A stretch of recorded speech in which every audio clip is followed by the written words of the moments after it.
Ya. Apa kabar ini Pak? Pandemi di DIY kemarin udah kayaknya landai, kok sekarang katanya level 4 lagi Pak?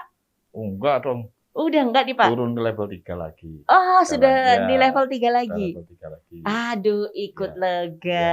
semoga terus melandai Amin ya. amin, karena memang sudah rindu banget untuk merayakan lebaran dengan lebih, apa ya, lebih dekat lagi gitu ya Rindu Pak? untuk bersilaturahmi ya. Atau ya, Betul, ya karena memang yang silaturahmi ini nggak bisa iya, digantikan ya Pak ya? iya.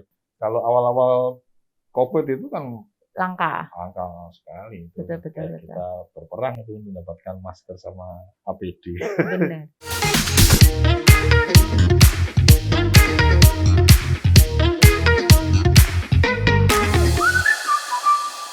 Eits, jangan buru-buru. Konfirmasi dulu. Langsung saya konfirmasi dengan Pak Biworo. Pak, Ya. apa kabar ini Pak? Pandemi di DIY kemarin udah kayaknya landai, kok sekarang katanya level 4 lagi Pak? Oh, enggak dong, Udah enggak nih Pak? turun ke level 3 lagi Oh sekarang. sudah Ya, di level 3 udah lagi? level 3 lagi. Aduh ikut Ya, lega. ya, semoga terus melandai. Amin Ya, amin tapi ini amin. juga tergantung masyarakat juga. Nah itu. Kalau kemudian prokesnya abai ya, nah ini naik lagi nih.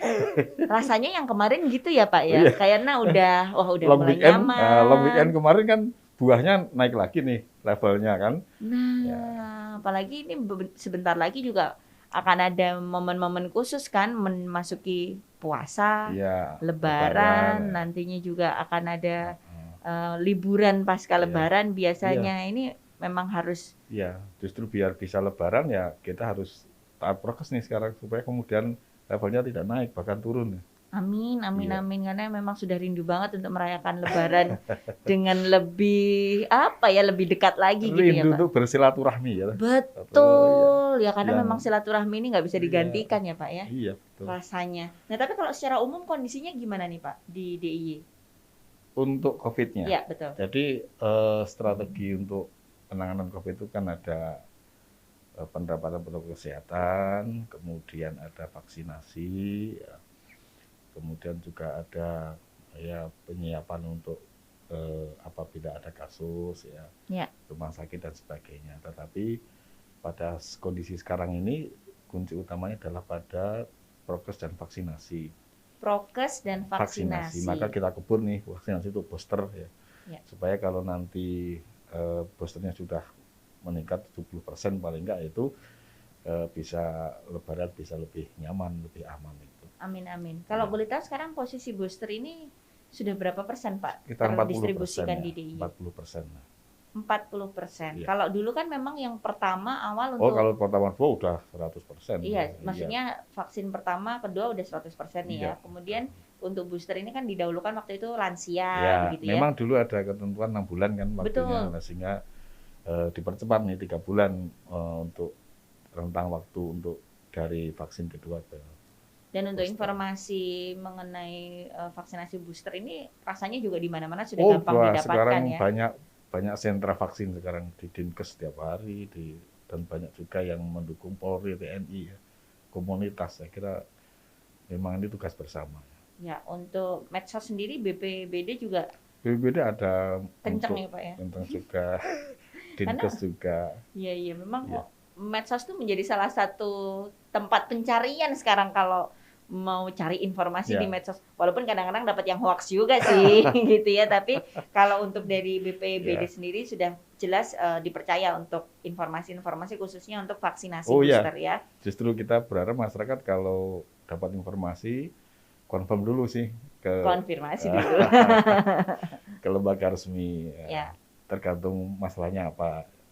Kalau Merapi ya ke BPTKG Iya. atau ke BPBD. Kalau COVID ya ke Dinkes atau BPBD. Kalau bencana cuaca iklim ya ke BMKG atau BPBD. Punya di mana-mana BPBD ada. Dan memang itu ya terintegrasi ya Pak satu sama Ya, lain ya, karena itu memang mitra-mitra kita. betul. Iya. Dalam berkomunikasi untuk melakukan tindakan-tindakan tercepat ya memang semuanya itu terintegrasi gitu ya Pak ya. Nah, pernah dengar juga emang benar Pak kalau tracing di BPBD itu gratis gitu Pak? Jadi begini, kita itu kan ada dalam penanganan COVID ini kan kita posko ya, posko Satgas itu kan di BPBD. Salah satunya ada poskesnya, jadi poskes pos kesehatan Hmm. yang tugas pokoknya adalah swab ya, melakukan swab, tetapi swab kita adalah dalam rangka tracing.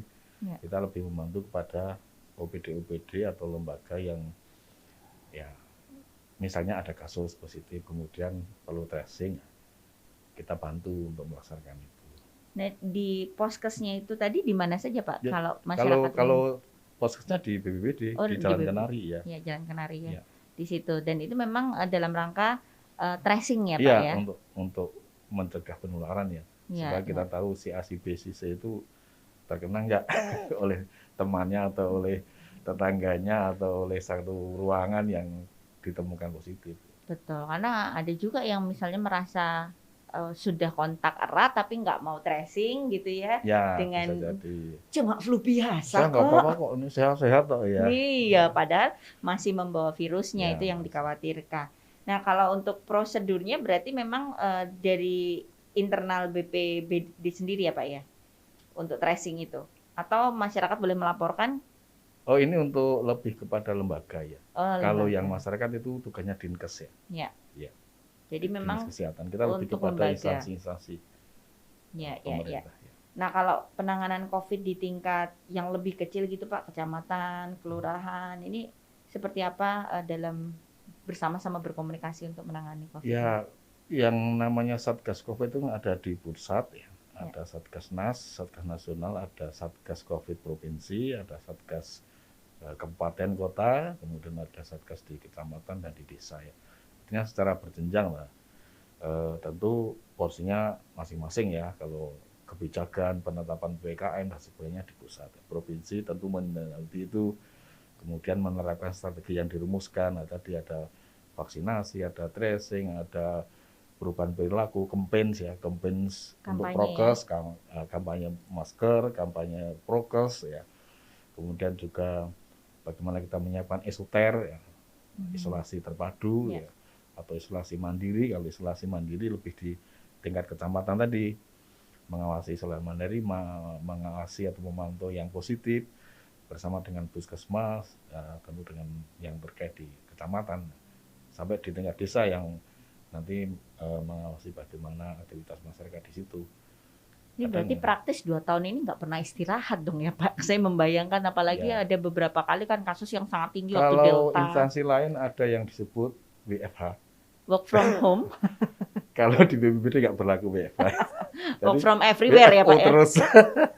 Memang harus dimanapun ya Pak Iya. ya, memang Iya. harus bekerja. Dan saya membayangkan ya yang cuma kayak saya work from home atau ngajarin anak sekolah dari rumah aja udah menghabiskan banyak energi dan kesabaran Pak. Bahkan saya sudah mulai bisa nada itu sampai oktav Pak. Sekarang udah tinggi gitu. Nak ngerjain PR nak gitu. Nah ini bagaimana di 2 tahun ini bahasanya apa ya Pak? Saya boleh pakai bahasa istilah agak kebarat-baratan ya Pak. Ngedur selama 2 tahun lebih. Ini kan butuh juga stamina baik secara SDM-nya maupun secara sistemnya. Ini seperti apa Pak?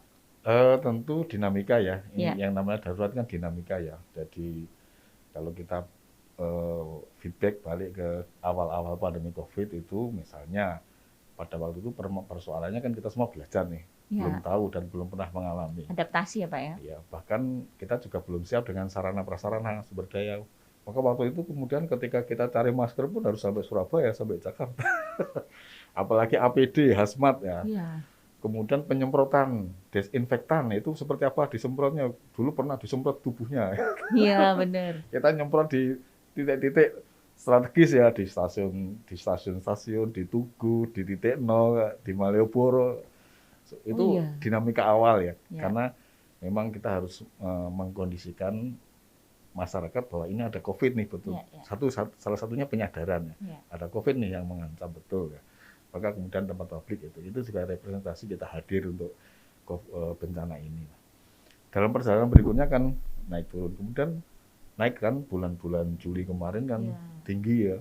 Yang Delta itu ya Pak ya? Iya, itu yang persoalannya lebih kepada pemakaman, pemulasaraan, cipta kondisi.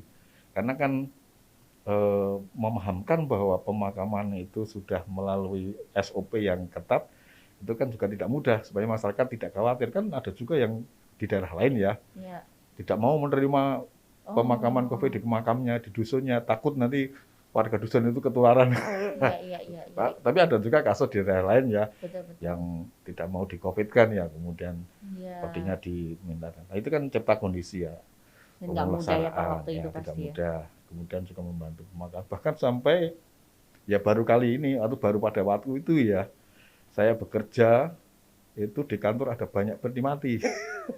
Mohon maaf ya. Iya. Karena waktu itu kita dibantu sama BNPB itu 500 peti mati atau peti jenazah. 500 Iya. peti mati jenazah Pak. Dan itu kemudian kita kirim ke BPBD Kabupaten Kota untuk membantu masyarakat yang kasus itu waktu itu kan sehari bisa sampai 100 yang meninggal.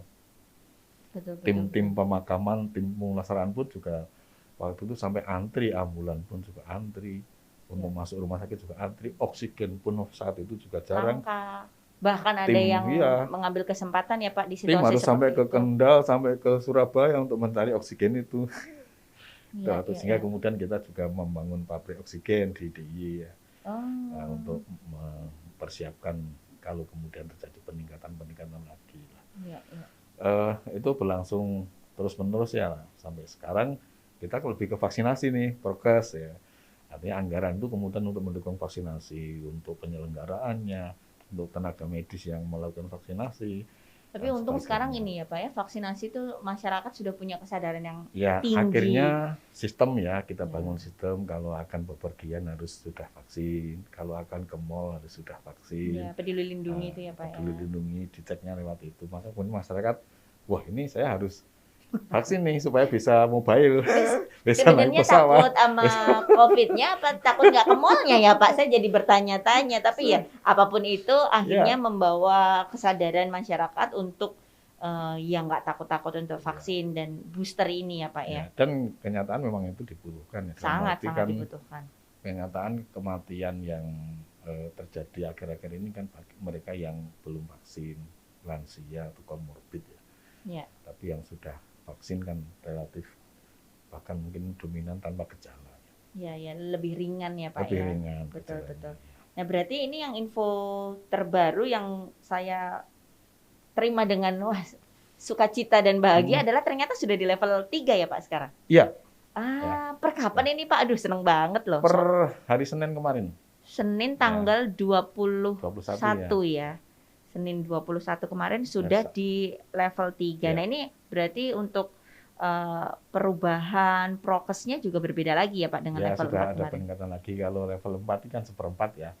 Seperempat itu kalau di mall ya kapasitasnya seperempat. Kalau kemudian di restoran ya seperempat. Nah, kalau sekarang 50. Ini terhadap jumlah yang bisa pengunjung yang bisa hadir di situ ya. Termasuk di sekolah juga ya Pak ya? Sudah mulai PTM lagi 50%. Ya apalagi memang ini musim-musim menjelang ujian jadi ya memang kalau bicara itu dari kalangan pendidikan ternyata dengan PJJ itu juga daya serap, dayanya menurun sekali. Betul Pak. Untuk materi-materi itu.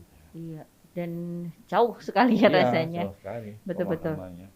Nah, sempat juga ada informasi mengenai tim reaksi cepat BPBD.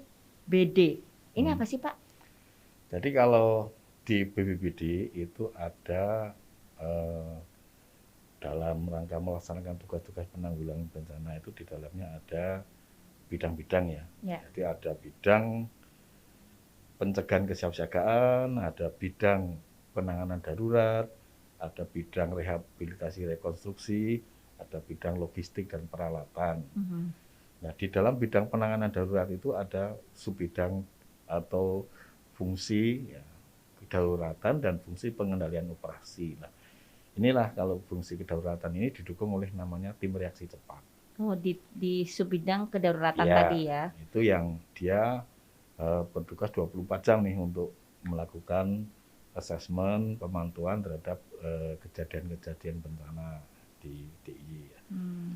Di sisi lain ada Pusdalop ya, Pusat Pengendalian Operasi, itu juga 24 jam.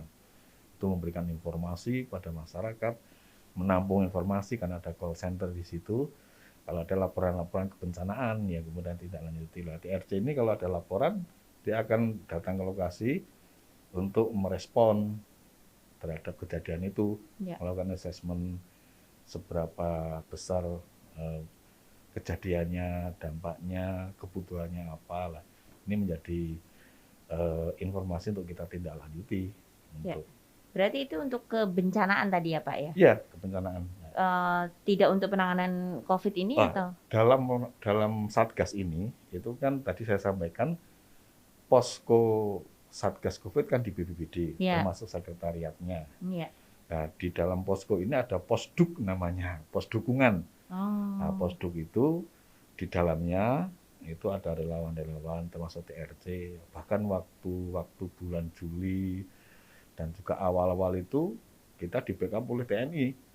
Jadi dari 401 dari Polda itu kemah di sana mendirikan tenda di BPBD untuk standby 24 jam kalau ada permintaan tadi, dukungan pemakaman, dukungan cipta kondisi, termasuk juga desinfektasi dan sebagainya. Oh, berarti ada yang di situ memang ya, intensitasnya tinggi.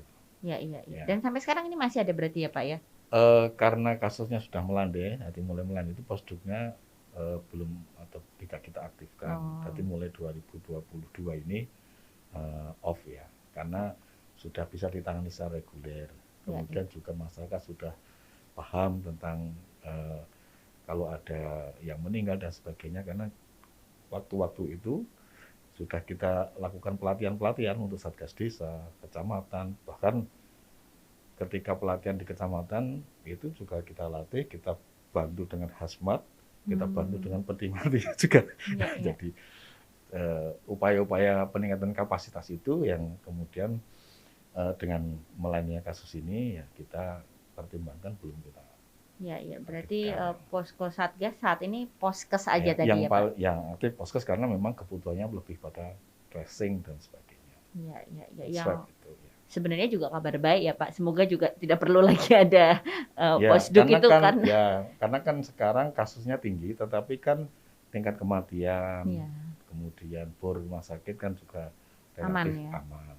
Artinya kan kebutuhan itu tidak seperti dulu waktu kasusnya tinggi, kematian tinggi, rumah sakit tinggi, bornya dan sebagainya. Waktu itu antri yang luar biasa. Antri, ambulan pun antri. Betul, setiap hari kita dengar mau masuk rumah sakit juga antri. Bahkan kita sampai diminta menambah tenda di depan rumah sakit Sarjito, di rumah sakit akademik, RSA, UGM, di beberapa rumah sakit yang lain. Nah, walaupun ini nampaknya secara sepintas setelah ini kok orang sakit kok di tenda ya, tapi itulah kebutuhan waktu itu yang digunakan untuk triase ya, sebelum kemudian dia akan masuk kemana.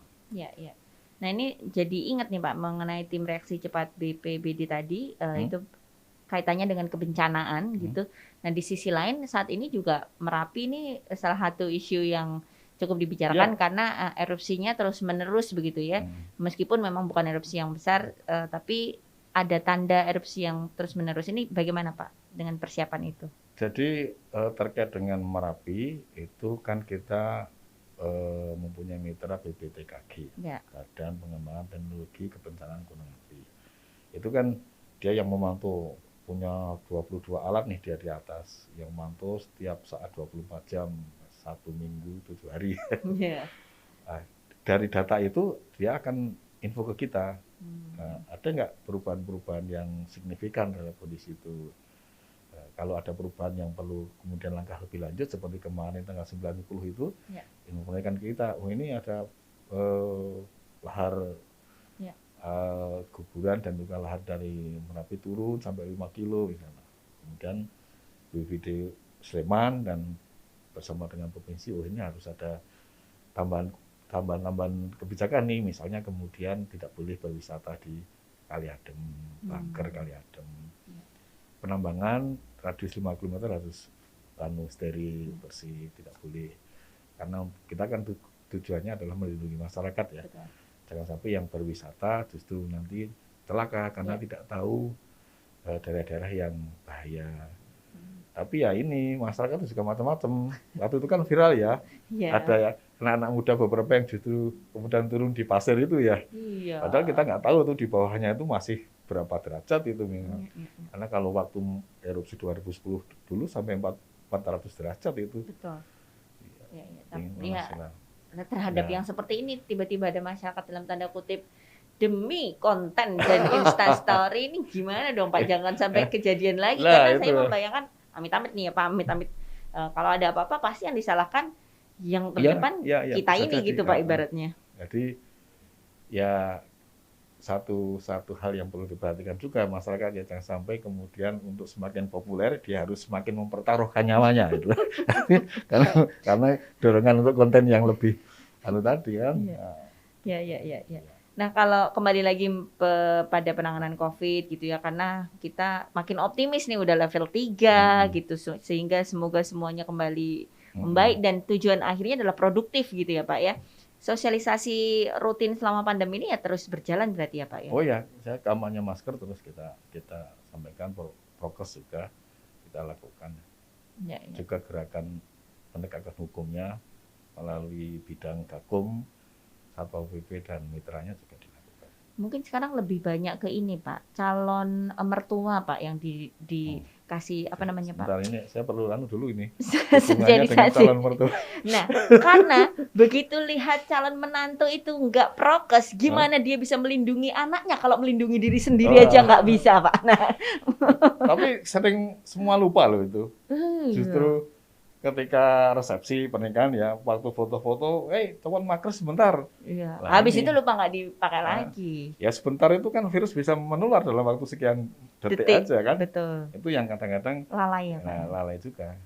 Iya. Jaraknya kemudian karena sudah pengen ambil gambar yang bagus, dia supaya kelihatan akrab ya, pet-petan dan sebagainya lah. Iya.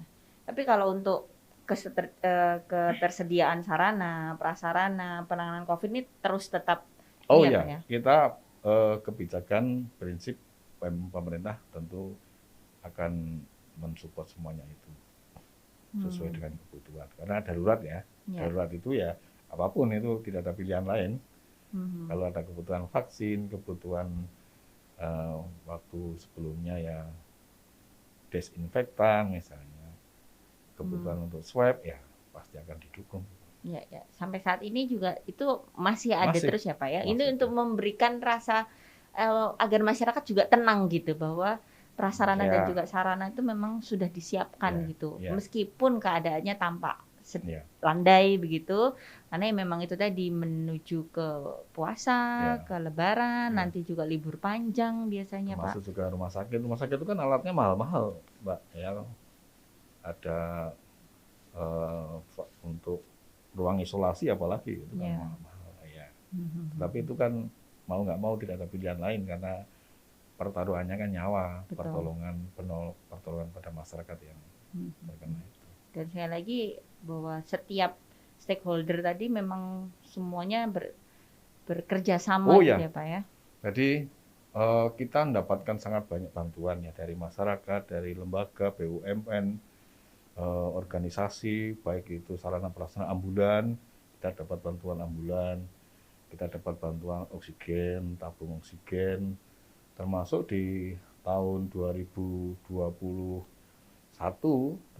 itu kita mendapatkan juga bantuan dari masyarakat, karena kita membuka sumbangan peduli waktu itu sampai hampir 1,3 miliar dari masyarakat. Ya. Dan itu dari banyak kalangan ya. Ada satu yang saya membuat ternyuh itu, ada anak SD. SD kelas 5 kelas 6 yang datang di antara orang tuanya.